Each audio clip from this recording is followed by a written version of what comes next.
আসসালামু আলাইকুম। আমরা আজকে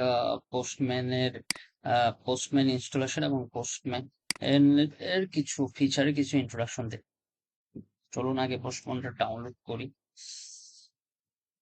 পোস্টম্যান ডাউনলোড করার জাস্ট ক্লিক। হ্যাঁ, উইন্ডোজ এর জন্য এখানে অটোমেটিক্যালি দেওয়া আছে। আপনি লিনাক্স এর জন্য কেমনে ইনস্টল করে সেটাও নর্মাল সফটওয়্যারের মতোই।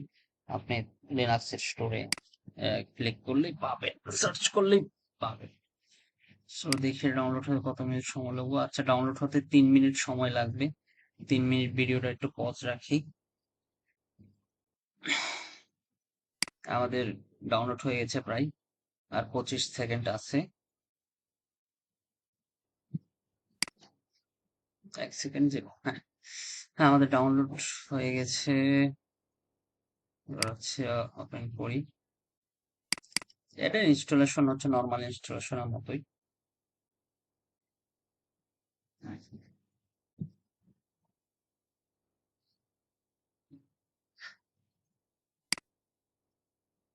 হুম,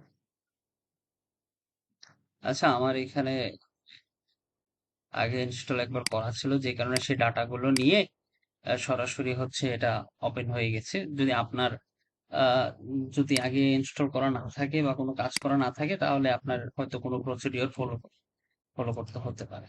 তবে এটা খুবই সিম্পল ইনস্টল করা।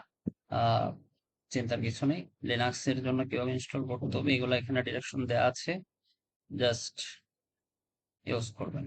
হ্যাঁ, এখানে একটা জিনিস আছে, হচ্ছে দেখুন, Newman Newman command line. Newman দিয়ে হচ্ছে আমরা রিপোর্ট জেনারেট করবো। এসটিএমএল প্লাস রিপোর্ট জেনারেট করবো। আচ্ছা, এখন আমরা হচ্ছে ইন্ট্রোডাকশনটা দেখি।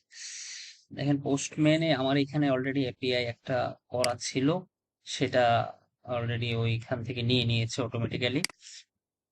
এখানে হচ্ছে কালেকশন এবং এনভায়রনমেন্ট। কালেকশন হচ্ছে মূলত মানে ফোল্ডারের মতন, ক্রিয়েট এ কালেকশন। যদি ক্রিয়েট এ কালেকশনে ক্লিক করেন, নিউ কালেকশন নামে একটা ক্রিয়েট হবে, তখন এটার নাম দেওয়া যায়। দেখা গেছে বুকিং আইডি দিলাম, সরি বুকিং, আমাদের বুকিং এপিআইটা টেস্ট করবো। বুকিং দিলাম। বুকিং দেওয়ার পরে এটার মধ্যে আমরা হচ্ছে এই যে রিকোয়েস্ট এড করবো। রিকোয়েস্ট মানে এই জায়গায় হচ্ছে আমরা ইউআরএল এড করবো। এই যে আমরা যে ডকুমেন্টেশনটা দেখেছিলাম, এই যে এই ইউআরএল গুলো আমরা এখানে এড করবো। যেমন হচ্ছে, এটা কপি করা যাচ্ছে না। আচ্ছা, পুরোটাই কপি করি।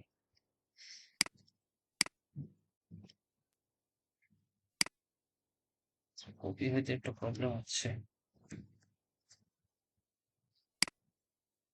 ডট কম, এখান থেকে নিলাম, নোটপ্যাড নিয়ে নিলাম। হ্যাঁ, নিলাম, নিয়ে এখানে দিলাম। এখানে হচ্ছে আমাদের রিকোয়েস্টটা দিতে হবে এইভাবে। দেওয়ার পরে হচ্ছে এখানে যেটা ছিল, আচ্ছা আমরা একটু দেখায় দিই, পরে ডিটেলসে বলবো। যেমন বুকিং স্ল্যাশ আইডি, এই বেস ইউআরএল এর পরে যদি বুকিং স্ল্যাশ আইডি দেই, যদি কোনো এই এপিআই যদি এই মুহূর্তে কোনো ডাটা থেকে থাকে, মানে কেউ যদি বুকিং করে থাকে, তাহলে হচ্ছে এরকম একটা রেসপন্স দিবে। এরকম একটা রেসপন্স দিবে, দেখি দেয় কিনা, হিট করে দেখি। নাই, নট ফাউন্ড মানে হচ্ছে এখানে মানে এখানে কোনো ও ডাটা নাই, মানে কোনো বুকিং কেউ বুকিং করে নাই, যে কারণে নট ফাউন্ড দেখাচ্ছে। এখানে যদি আমরা পোস্ট রিকোয়েস্ট করে বুকিং করি, দেন হচ্ছে এখানে ভ্যালু পাওয়া যাবে। আর এখন এখানে আছে এনভায়রনমেন্ট। এনভায়রনমেন্ট হচ্ছে এখানে যে ডকুমেন্টেশনে আমরা দেখি যে এখানে লেখা আছে বেস ইউআরএল ইকুয়াল টু এটা, এবং পরবর্তীতে লেখা আছে base URL slash booking ID.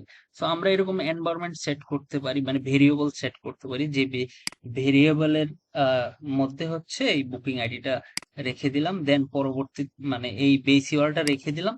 ইউআরটা base URL equal to দিয়ে হচ্ছে এটা দিলাম, তারপর পরবর্তীতে শুধু বেস ইউআরএল ইউজ করলেই হবে।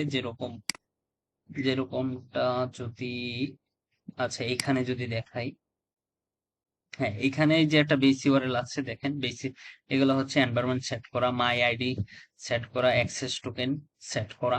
এখান থেকে তারপর হচ্ছে জাস্ট আমরা ভেরিয়েবল ইউজ করি। হ্যাঁ, এটা হচ্ছে প্রিটিফাই করার জন্য, মানে একই জিনিস বারবার ইউজ না করার জন্য হচ্ছে আমরা এনভায়রনমেন্ট ইউজ করি। এছাড়া আরো অনেক কিছুই আছে। যেমন এইগুলা এখান থেকে ডাউনলোড করা যায়, এখান থেকে সেভ করা যায়। ঠিক আছে? সেভ করা যায়, কিভাবে এক্সপোর্ট করতে হয়, কিভাবে রিপোর্ট জেনারেট করতে হয়, এগুলো আমার মনে হয় এই ভিডিওতে না দেখে ধাপে ধাপে আমি শুধু দেখালেই সেটা বেশি বেটার হবে, সেটা বেশি বোধগম্য হবে।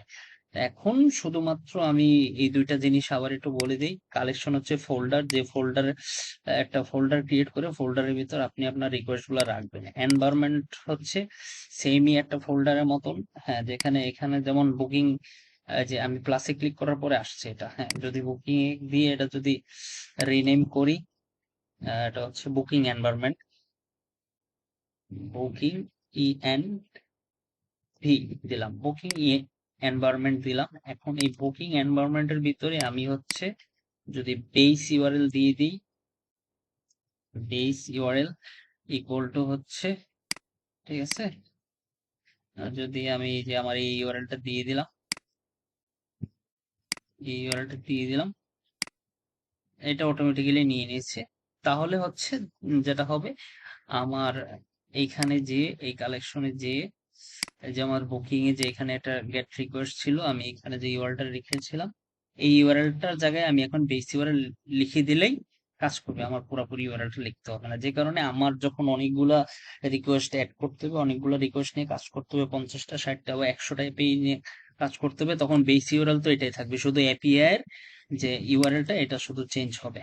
তখন জাস্ট আমি ওইভাবে ইউজ করে কাজ করব। তো এইভাবে অনেক জিনিসকে আরো প্রিটিফাই করা যায়, অনেক কাজকে সহজ করা যায়। অনেক কিছু আমাদের ভেরিয়েবল অ্যাড করতে হয়, যেমন টোকেন অ্যাড করতে হয়, অ্যাক্সেস টোকেন অ্যাড করতে হয়, আইডি অ্যাড করতে হয়। আহ, যেমন কিছু কিছু জিনিসের ডাটাবেসে আইডি থাকে, সেগুলো আইডি অ্যাড করতে হয়। তো ধীরে ধীরে দেখবো। আজকে আসলে অনেক কিছু আলোচনা করা হয়ে গেছে, আশা করি আপনারা বুঝতে পেরেছেন। যদি না বুঝতে পারেন অবশ্যই কমেন্ট বক্সে লিখবেন, আমি আহ, চেষ্টা করব আপনার সকল কনফিউশন দূর করে দেওয়ার জন্য। হ্যাঁ, এর পরবর্তী ভিডিওতে আমরা হচ্ছে ডিরেক্টলি এপিআই টেস্টিং এ চলে যাব, যেখানে আমরা পোস্ট রিকোয়েস্ট এবং গেট রিকোয়েস্ট নিয়ে ইন ডিটেলস কথা বলবো। এবং পরবর্তীতে ধাপে আর কত 4-5টা ভিডিও হবে এপিআই টেস্টিং এর। তাহলে হচ্ছে এপিআই টেস্টিং আমরা বেসিক থেকে টোটালি ইন্টারমিডিয়েট কমপ্লিট করে ফেলবো। দেন হচ্ছে আমরা অ্যাডভান্স লেভেলে কিছু জিনিস দেখবো। সো আজকে এই পর্যন্তই। ভালো থাকবেন সবাই, পরবর্তী ভিডিওতে আবার দেখা হবে। আল্লাহ হাফেজ।